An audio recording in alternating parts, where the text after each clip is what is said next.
I think the only difference is the reps. I still show up at the same time, still go home at the same time. Preparation-wise, it's still the same. Obviously, TD is talking to me directly now instead of talking to Derek in meetings, but not too much has changed.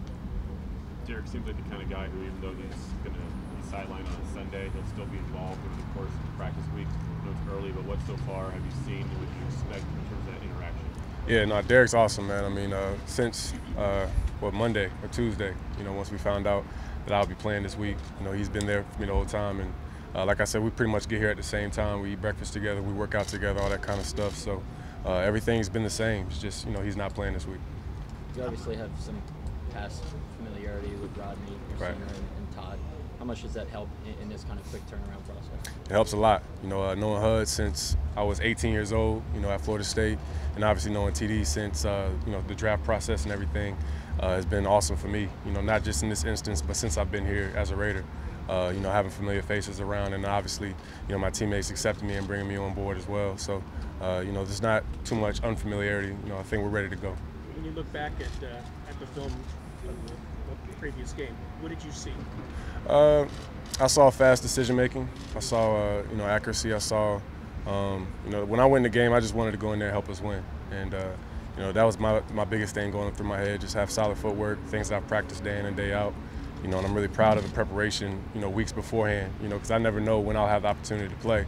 Obviously we want Derek to play because he's our starter, but, when the opportunity calls, you got to be ready to go out there and, handle your business. And, the O-line, the receivers, everybody, like I said, was very receptive and like, hey, man, you got it, let's go. Gave me that added confidence. And, watching the tape, the only issue was just the pick at the end. I wish I'd have took it down and ran, or maybe checked it down, or, threw the ball outside a little more for Coop to help him out. But beside that, I thought it was solid. PJ, your stock is kind of down. You leave Buffalo. Now you're here. You look at this. You looking at this as a kind of a second chance? Not really. I'm looking at it as an opportunity that's before me right now. So I'm not necessarily looking at a second chance because I'm on the team right now. So I want to go out here and help our team win. That's the main thing I'm looking forward to. What's been your initial thought of Baltimore's defense? Solid defense. They're 2-2 just like we are. They have savvy vets all over the field in the secondary and also on the D-line. So, it's going to be a great matchup for us. And I think, if we can get the running game going and everything like that, as well as the passing game, the assists off of that, will be in good shape. What is it your dad does? Does something to do with hazardous materials? Yeah, my dad works as a civilian on the Norfolk Naval Base. So, hazmat, been doing it for like 26 years. What is that? It's a good question. I'm going to have to ask him when I get out of here. All right. But I think it's basically, making sure all the hazardous materials are weighing the correct things. He usually, works with a forklift and all that kind of stuff in the warehouse. When it's hot outside, it's hot in there. When it's cold in there. So definitely proud of my family and where I come from. And I think that's really where I get my hard work ethic from. Beside any other things that might be coming against me, I'm just always looking forward to working hard and, trying to defy the odds. Dangerous job? He does? I think so. Anytime you're dealing with hazardous things, I'm sure it is dangerous. But, he has been, everything's good with him, though. As a guy who started in this league before, a lot of times, the backup always has to be ready. That backup's not always ready. You don't get the reps. As a guy who has started in this league before, did you find that helped you really focus in more better as the backup and maybe do things that normal backups might not be? I've been in this situation before, even in college. Before I was a starter at Florida State, Christian, if something happened to him, I would have to go in and help us win the game. And obviously I had a great supporting staff and great teammates. But I've been in this situation before, whether it was the Denver game or now getting a chance to start this week. So, having those reps even back in college, and then also when I was in Buffalo and Tyrod, became the starter, still just being ready as the backup, kind of puts me in familiar territory. When Rich Gannon was here, he said he would look to get a guy going, like a receiver that was slumping a little bit or whatever. He would look to get that guy the ball quickly. Yeah. Can you get Amari going? Definitely. I think we can do a great job of allowing Coop to be who he is.